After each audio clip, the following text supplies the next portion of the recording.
Hello, everyone, and welcome to the 5 Tips and Tricks for Careers in Athletics. I am your host, Dr. Maury Mosovitz, with my all-time most favorite, best, most wonderful of all times co-host, Jen Albanese. Hello, Maury. Welcome to the podcast, everybody. What's going on? We've got Amanda Hassett, who is one of our favorites. She's just the best. Love so her wonderful. Enjoy her so much. And she's like the ticket goddess. Like she just does everything ticketing. Guru, everything tickets. Learn from some of the best people that we know about ticketing, and has taken that show on the road to the West Coast, and just doing a killer job. And I know everyone's going to enjoy listening to her because she just has some great insight. So yeah.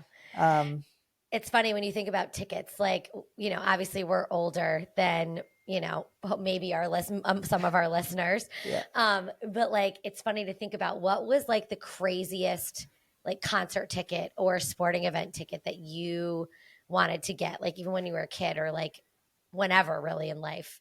I know I wanted to go to the TK99 concert in Maryland. It was like a big deal. And I got... What's TK99? It was like a rock station. And we have one of those. We had that. That makes sense. It was like a big, I think it was TK9. I can't remember. It was a big rock station concert. I was super nervous to go. I had like a person that I knew that we were going with, and got the tickets, and then I got sick. And I ended up, I don't know if I was just too nervous or like I was just sick in general. What was the band? Like what? It was like Dave Matthews. It was there. It was cool. Like Blink 180, it was like all those like late 2000s, big hit music, crazy, different rock bands at the time. It was no like Backstreet. It wasn't like the Backstreet. It was like the band. Back in the day, Backstreet Boys and NSYNC. Those were like the ones you had to like. I remember with my mom like waiting on the phone, like to like call Ticketmaster to like get tickets to the Millennium Tour in 2000 when the Backstreet Boys were touring. Like it was just insane. Like the process of the way tickets has changed. Yeah, now, I mean, I remember when like early on when I was at the Dome as a student, and they would literally like have people waiting outside to buy tickets, like in chairs overnight and crazy stuff. And then they would bring them inside and line them up down and like give them numbers. And it was like this whole process. And now it's just like, get on your phone and hit, like just keep trying to hit to get into it. Instead of like being in a line, like in person, you're in a virtual queue. Like that's the new thing. Yeah. And if you are in the queue and what number you are, if you even be able to get into the queue, obviously anybody who tried to get, Eras Tour tickets for Taylor Swift, if you got in the queue, if you were able to do it. I think it was better when it was in person, like a Hunger Games type atmosphere is much better than like being on a phone. I feel like that it's just much more interesting in life. Oh my God. I mean, again, like trying to get the tickets for Taylor Swift, like you're like sweating. You're like so nervous. You're shaking. You're like, oh my God, am I going to get them? Like, I think that's better when there's smelly people all around you and you're fighting to get the ticket. I think there's something better about that than just being on your phone, like just freaking out, anxiety at your house. I just don't think that's as You'd rather freak out with other people. And I think that's a better environment. Oh my God. Well, with that, we need to talk to Amanda about ticketing and some of the great things that can do. Yeah, and not about smelly people. We're not talking about smelly people. We'll get everybody after this break. Are you a loyal 5 Tips and Tricks podcast listener? If not, now is the time to start. Get all your info and fun content on the podcast by following us on all our social channels at @AthCareerPod. The 5 Tips and Tricks podcast is a part of Athletic Career Consulting. Make sure to reach out to us. The one-stop shop for everything is our website, www.athcareer.com. Remember, follow and like us on @AthCareerPod, rate and review us, and get all your info at www.athcareer.com. All right, everybody, welcome back. Maury, would you like to introduce our guest today? I really want to do this one. So today's guest is someone who's built an impressive career behind the scenes of some of the biggest sport and live entertainment venues on both coasts. Currently, the senior box office manager at Snapdragon Stadium in San Diego, California. She got her start at the Paramount, a 1,500 person concert venue in Huntington, New York. From there, she made her way to Syracuse, where she spent 6 years climbing the ranks of the JMA Wireless Dome, from ticket operations representative all the way to assistant director of ticket operations. In 2022, she made the cross-country move to San Diego to help open Snapdragon Stadium as box office manager, and in under 2 years was promoted to her current role. She has seen the ticketing world from multiple angles and brings a ton of insight into what really takes to break into the thriving sports industry. Very happy to welcome Amanda Hassett to the podcast. Welcome, Amanda. Thanks, guys. Hello, so good to Amanda. see you guys. I know. You were on our list for a while. Just it's when you have a person I was super honored. Has that energy and excitement, and like, this is a person we need to have come on to the podcast. I saw you guys doing this, and then Jen reached out, and I was like, dang, I was so pumped and I was so hopeful of it. So, but also, as you guys know, very nervous. So, but happy to be here. And so it's very weird listening to yourself be introduced. I'm not gonna lie. So. Well, you've done amazing things. Ticketing is not easy. You've been able to like go out and then, I mean, to jump from one side of the country to the other and open up a huge venue. That's so impressive. We were always very impressed by that. So yeah, it was a crazy venture that I learned so much from. I don't know if I'll do it again. I might, maybe not like go coast to coast and open a venue, but it was really awesome. An amazing experience. And I'm so happy that I did it for sure. That's awesome. Wow. I mean, we were a little selfish. I was like, I just want to see Amanda and catch up. So it's great to see you, and we're excited to chat today. So thank you for doing this. Really appreciate it. Yeah, of course. Happy to be here. Yeah. So with that, Amanda, let's throw out your first tip or trick. Cool. I wrote them down so I didn't forget them. So oh, whoa. Oh, you're so very formal. So my first tip is say yes when you are young to all experiences, conversations that you have with any sort of interest that come to you, whether it's something that you think you want to do or you don't want to do.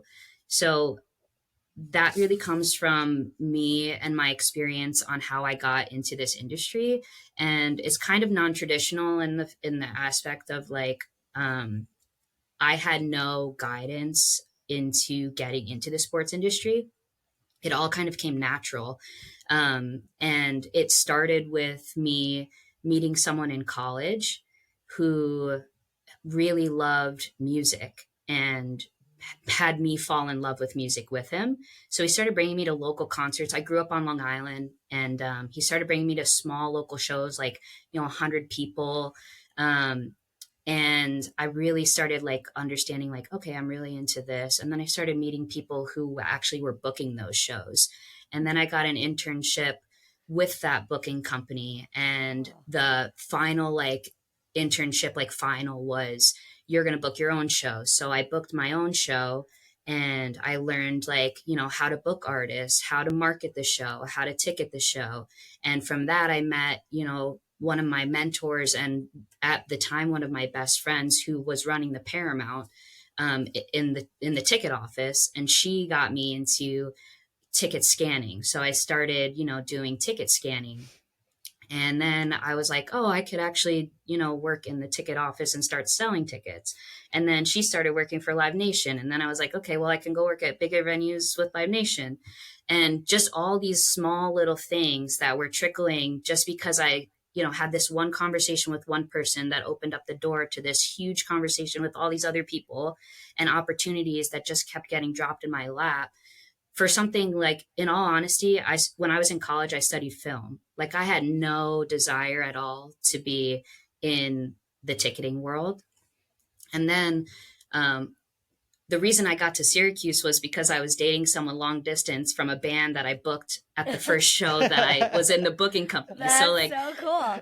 Yeah, so it's the most random thing. And I was looking online because I wanted to move to Syracuse because that's where he lived. So I was like, well, I want to move to Syracuse. I have some ticketing background. So why don't I look if there's a job at the Dome open? And there was like a part-time job at the Dome open.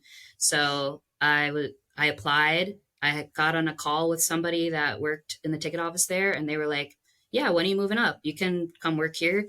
And then it kind of just all spiraled just because of this one conversation with this one guy. And I said, hey, yeah, I want to go to this concert with you. Like, and I just met all these people. And it was just because I said yes to something that I was interested in, and then yes to something else I was interested in.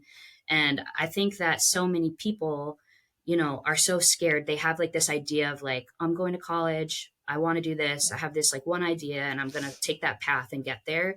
And they miss out on all this other opportunity of what they the potential of what they can be doing.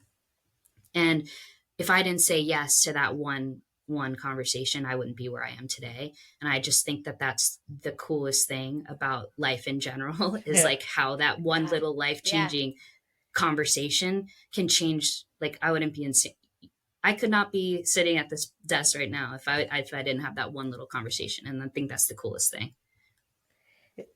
No, I think that's so awesome. What I was thinking of too is that combination of you saying yes and going forward, but also the person that you are, and that you put yourself out there, that you give it your all. Like, you're the type of person that doesn't just sit there and be like, okay, well, I'm going to try this, but I'm just going to sit back and like see how it was. Like, I think that that's the other like key and component. And that the one thing I really appreciate about you is that like, not only are you taking advantage of it and diving into it, but putting your full self into it. I think that's what has helped you keep moving up and like be successful, and wanting people to like get you on their team and be on board and do what you've done. So I appreciate that. Thank you. I think saying yes to just opens up so many other opportunities that I don't think people realize. Like, you never know who you're going to meet when you say yes to the one opportunity. It's funny, we were just talking to a class today about how, you know, just a simple internship that you do or an opportunity that you get, you meet all these other people that can help lead you in different directions in your career. And this is exactly what you're saying is when you say yes to something, it opens up so many other doors and so many other people that you can connect with and so many other opportunities. So saying yes also makes such a difference. Yeah. And I think too, like, you have to be willing to say yes and be okay with being like, okay, that didn't work. Right. So I got that internship with the booking company and I learned so much. And it was something I was like, oh, I really, really love this. And I learned a lot.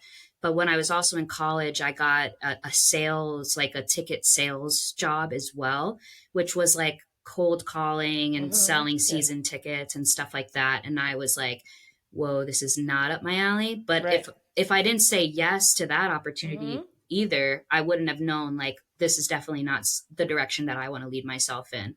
So I think if it has an interest to you, I highly recommend exploring it. It can be temporary, right? Like, it doesn't have to be the definitive route that you take. And that goes to like, you know, you're 18 years old. And like, when you go into college, it doesn't have to be like, this is the route I'm taking, this is the one I'm stuck on. Like, make decisions, change your route. It's totally fine to do that. And I think people just need to be okay with like saying yes and then being like, okay, we're going to change into a different direction. Yeah, I'd be a psychologist right now if I followed that path. So. Right, I'd be a math teacher. Like, so definitely not a math teacher. Go that way. Yeah, exactly. Awesome, cool. Amanda, killing it. Okay, number 2. Bring out number 2. Number 2. My next one is bring a positive attitude to every work experience, every conversation with patrons, promoters, staff. The list goes on and on. It will rub off on the people around you and it will stand out to the people that matter. 100%. So I think that kind of is self-explanatory. Like, obviously the energy that you bring into any environment, whether that's your work environment, your personal environment, that's going to show who you are as an individual. I have like an example specifically to this that like resonates with me as an individual. When I opened this building, and it's something that I never really realized until somebody pointed it out to me. A lot of times, like, the ticket industry specifically is very intense, especially on event day, where, you know, it's high energy. It is, you know, your lines will be backed up. There's resolution issues, people wanting to buy tickets. You're trying to figure everything out. Like, you not only patrons, but people behind the scenes are needing help. You're needing to relocate people. There's just so many things going on. And then not only that, like our opening day was really challenging. It was very warm. It was the technology was, not perfect because we were still trying to figure all that out. So I'm dealing with like scanner issues and all different types of things. And somebody came up to me during all of that and was like, this is the calmest box office that I have ever been in.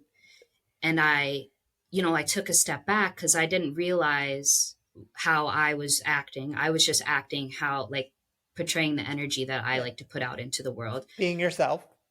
I was just trying. Yeah, I was. And I think a lot of it has to do with like people that I've worked with as well, understanding like, hey, this is the energy that I know is going to be successful. So I'm going to put this out there.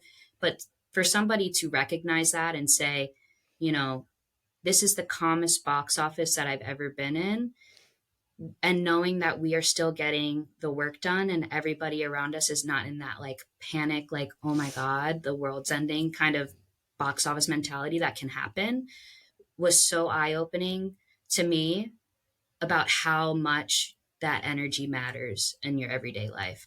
And it was really, really a really positive moment for me to realize like my energy is going to reflect everybody else around me. If I have a frantic energy in me, my sellers are going to have that in them. My guest service team is going to have that in them. My assistant manager is going to have that in them. If I can take my energy, bring a positive attitude, and, figure out the situation internally, I can be however I want to be. Right. I could be freaking out in the inside, but as long as I'm portraying on the outside how I want everyone else to also be reacting, that is going to make the situation 100 times better.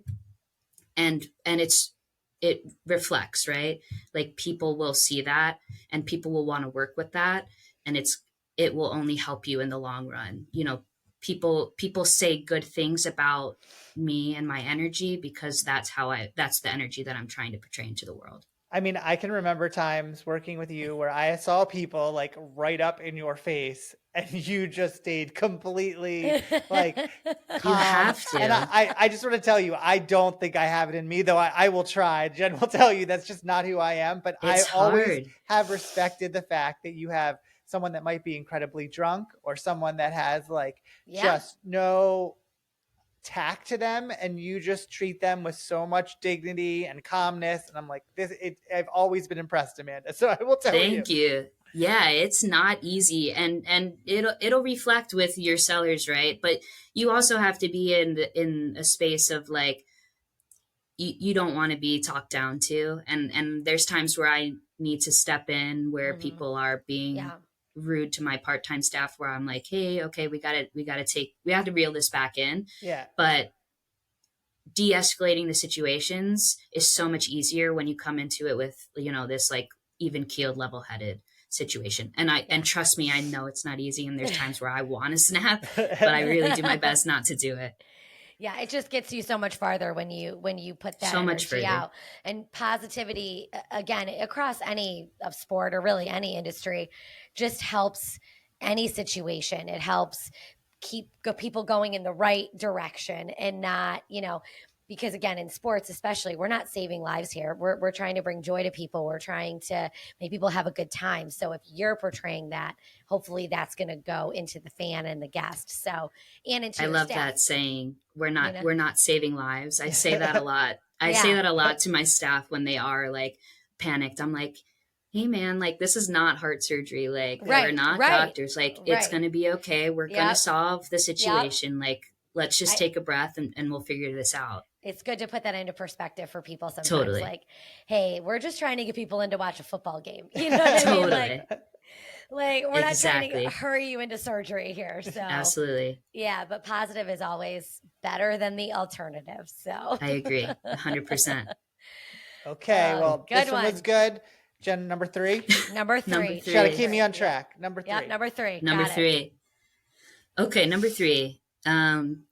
This relates a lot to my like ticketing specifically. Well, I bet it relates a lot to all parts of the industry, but ticketing specifically for me. So you will learn from people who have been in this industry for a long time, listen to them, learn from them, but remember they may do some things in ways that aren't currently the best way to do it. And I say that because technology is changing so much in the ticketing industry. And I know that that is probably all across the board, right? Like you guys probably deal with that every day in your careers as well. But I come across this so often in ticketing where people have been doing this, 20, 30, I know some people who are listening, especially if you were in ticketing, you probably know Peter, who used to work for Syracuse University, who started there when I was working there. Peter Irvine, who was there. I learned so much from Peter at Syracuse University, but he started when I was born, right? Yeah. Like he was there. So like what I was learning from him was technology from back when, they call it the host in Ticketmaster. And it's just something that is so outdated. But so many people are just like so accustomed to using it. And there's just so much technology that has been created to make life so much easier in the ticketing world now that when I work with people who are so used to using that, and I'm like, hey, we could definitely do it better if we do it this way.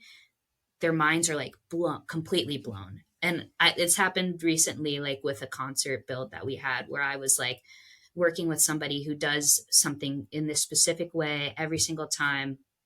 And it's so challenging and the way they do it, but they are a wizard at it. So they know exactly how to do it. But if I had to do it, I'd be like, whoa, I'm so confused right now. But the way I do it is just so black and white, easy. And I showed them how to do it and they're like, I'm going to do it this way for the rest of time because it's just so much easier. Yeah. Not to say that how they learned it and all of that isn't the right way to do it, and they can continue to do it that way. But this tip is just to remind people that it may not be the best current way to accomplish your task. And yeah, I just urge people to like educate yourselves, especially in the ticketing world. Like there's so much text that you can read. There's so many tutorials. There's so much out there that you can learn. And you can learn from people in the past as well. Obviously, I love my mentors and everybody can teach me so much as well. But yeah, just the technology is ever changing. And I just make sure you're staying up to date on that. Yeah, it doesn't mean that just because you're older, you can't do it. You just have to be open to it. And I feel like it's a conversation we have so much about like, well, this is how we've always done it. And you have to kind of step back and say, well, does that make sense for where we currently are at and what we're doing? And so I think people are sometimes afraid of that and afraid of change. And like, how do you help? And I think, like you said, educate them to understand like, well, I really understand what you're saying, but how do, what have you ever thought about this? And have you ever seen this? This is an example. And that really helps the person migrate over. It is not great when you say, well, this is the way we do it now, or belittle them, or like, it's such a difference. Like what you said, it's how to engage with them. And then they might show you something that you never know. Like I think ticketing so crazy. Like I remember when you could only buy a ticket at the box office, like that's how old I feel weirdly. Yeah, like when you had to go when it was like a paper ticket. Yeah. Well, like if you wanted to buy a concert through Ticketmaster, you had to go to a Ticketmaster like venue to buy a concert, even if you wanted to go somewhere else, and they would print it for you there. And now we're talking about that, like you can literally buy your ticket on your phone, like as you walk up to a venue, which is like so far. I don't know.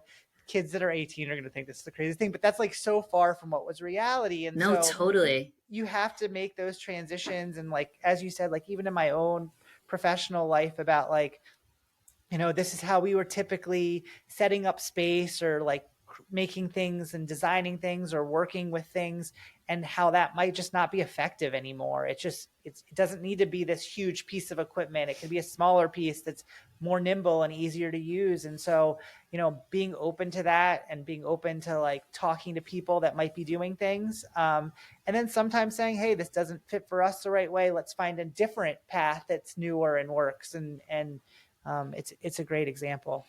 Yeah.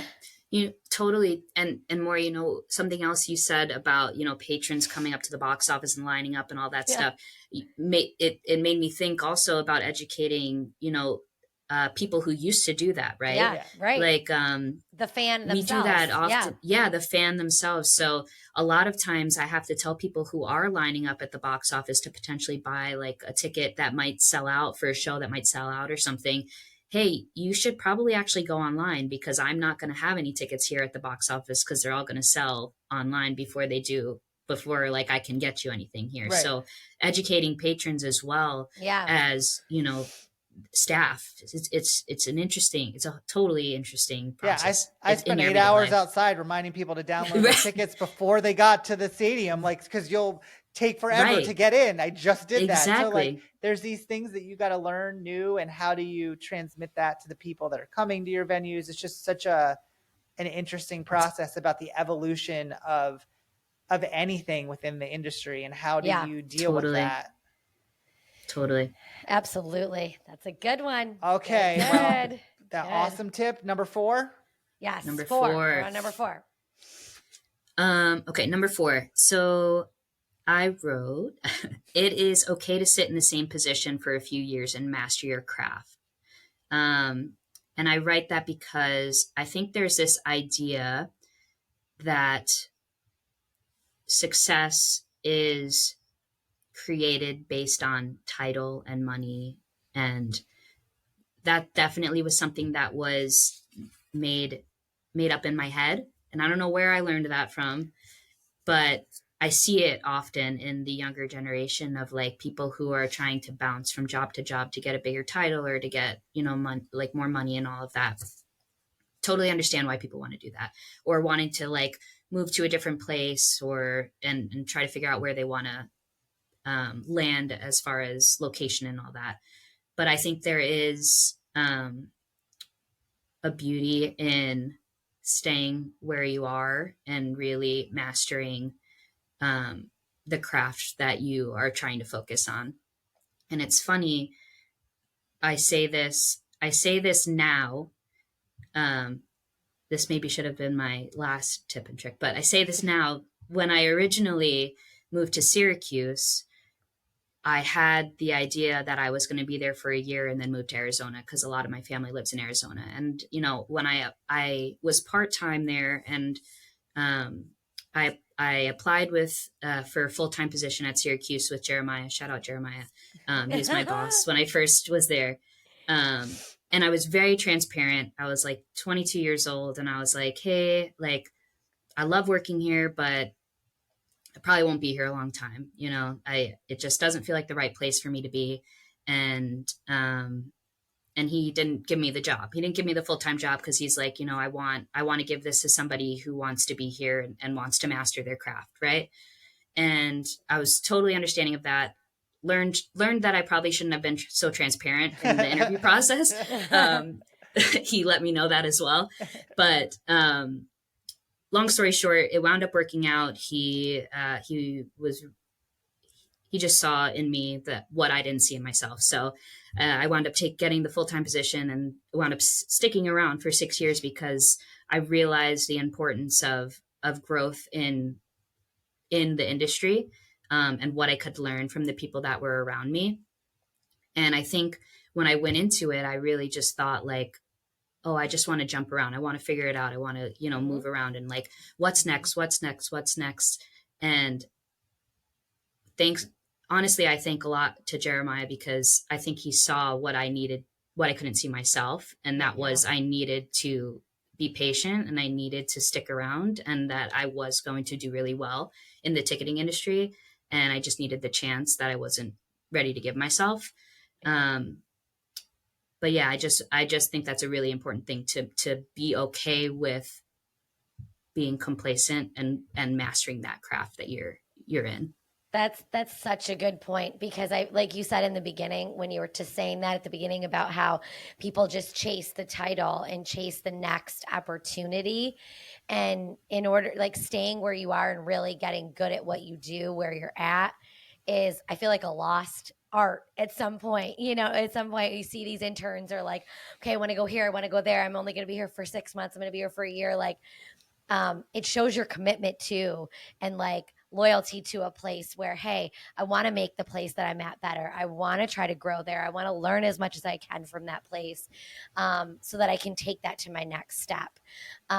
So I love that. And that is such a good thing for, I think, the younger generation to hear. I really, really like that. So. It's a good point too. Like as a supervisor, and I'm sure you're in the same position now doing it, that you don't really want to hear that someone just doesn't want to really be there for very long. Not because it just doesn't connect with people, and to like, you have to learn to mature and do it. And I think the one thing that I keep hearing, like the thread through, is keep your mind open, whether it to be to stay in a place, or if you're thinking about maybe leaving, but like give yourself the opportunity to think about that, balance it out, and find what's that best path for you through kind of really contemplating it and not just doing one thing or another. So whether that's staying in place or even looking for the next opportunity. Yeah.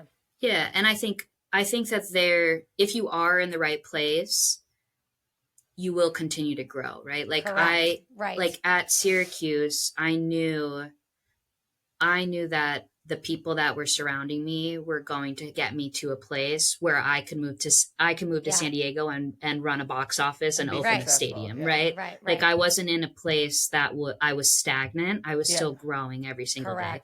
And so that's different. Like if you're in a place where your opportunity is being stunted, I say, it's time for you to get out. Find your next opportunity. But if you are still learning and you are still growing in the space that you're in, I highly recommend sticking around and mastering that. Yeah. Awesome. That's great. Killing it. Okay. All right. Last one. I can't believe we're at the end. I Jen, know. throw All it right. out. Amanda, the big one. So what do you know now that you wish you knew then? So what do you know now at this point in your career that you wish you knew when you first started? This one is so big for me now. And it's so easy, but it's so overlooked. And it is honestly just work-life balance. And I learned it because I got burnt out, and I'm only 31 years old, and getting burnt out is crazy. And it's a horrible feeling. And it's not taught. Work-life balance is not taught, and it's not spoken about. And all I do now is talk to my people about it because it's so important. It's so, so, so important. And I wish people had talked to me about it when I first started in the industry.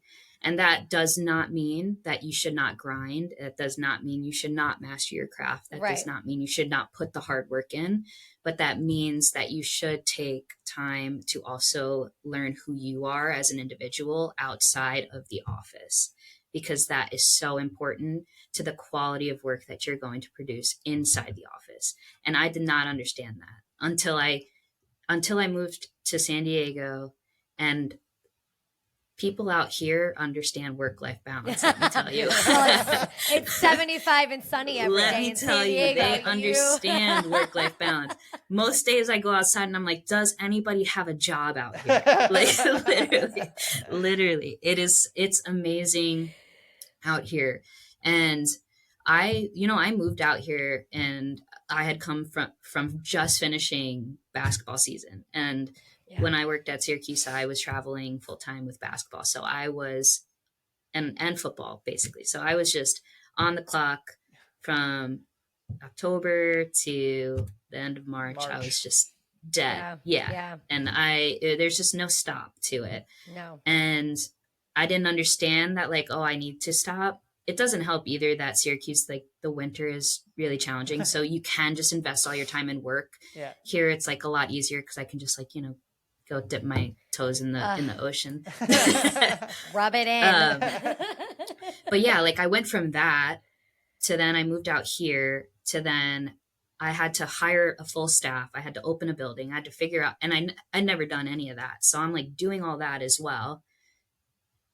I was just like, what am I doing? This is so crazy. And then the building opened and I just like totally crashed, and I was Right. like, this is insane. And it's just not attainable. Like, you cannot continue to do that to your body. And I praise my assistant manager. He is the best thing that's ever happened to me. If you can invest in people that are going to support you, they will save your life. And he does, like, every single day. And I tell him all the time, shout out Addie. He's so awesome. I went to Jamaica for my sister's wedding last week, and I did not worry about work. And I was telling Jen, I don't think I've done that in 10 years. It's just, you invest in really good people, and you take breaks, and it will, the quality of work that you produce in the office, you will see a difference. And I cannot stress it enough how important it is for your mental health. Yeah. And as a supervisor, I think that many supervisors don't always portray like, hey, I want you to take the time, use your vacation time, regenerate yourself. Yes. Because there's this idea of like, hey, you got to work as hard, you got to get as much as you can out of people. And so I've tried to try to say to people, like, how are you doing? Like, how's your battery charged? Like, don't overwhelm yourself. And especially when you're young, like, no, I just really want to do things. And sometimes you have to reach out to that staff. And then also, as you get older, you so appreciate those people that allow you to be able to like take that gap and be able to find your own space so that you can come back and be successful, which was something like, I agree. I didn't get that until I was in my 30s. Like it took me a while to get to that point. And now I so appreciate, like, I don't go to every sporting event. I used to do it, and it was never, I'm happy that I could support the programs and be a part of it, but it was not making me be successful for them to do my job that they need me to do. And so you have to really then get the people there. And I know that when I'm not there, they're in good hands, that I have good people there that are helping them. And as a young person, you need to realize it. And then as a person that's, in a leadership role, you also need to support that and help do it. So that's such a great tip. I think too, like, as a leader, giving your younger staff opportunity to allow them to, take that initiative on, like, and allow them to, run an event and stuff like that. Like that really shows up for them, right? Like, that's an important thing for them, and it's a good learning experience for them. So allowing them to do that is being a good leader, taking a step back. That's not only showing as an example, like, hey, I'm going to take a break for myself, but that's also allowing them the opportunity to learn. Yeah.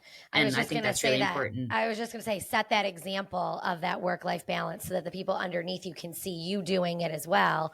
So that they're going to feel comfortable to do it. I love when people say work-life balance, because it's not talked about enough.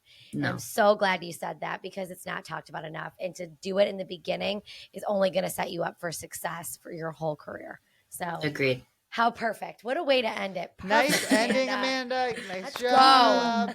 Thank you. Well, thank you so much for being here. We are so glad that you got to join us, and so excited to see your success. And Jen and I hope to get out and see the sunny side of life over on the West Coast with you. Yes, please come. I'm going to come play golf. We're going to come play golf. Established her golf plans with you, and she hasn't even been out there yet. So I'll try to come out for a football game or something. Come see you guys too. We'll be ready for you when you get here. Sweet. Yes. Well, this has been great. I appreciate you guys. Absolutely. All our podcast listeners, thank you for listening. And please make sure to tune in, subscribe, and listen every week. Jen, throw out all our socials and our connections. Yep. So make sure you're following us on all the social channels at Ath Career Pod and on all the podcast platforms. And new episodes drop every Tuesday. So thank you so much, Amanda. This has been great. Thanks for listening, everybody. Bye, everyone. Bye.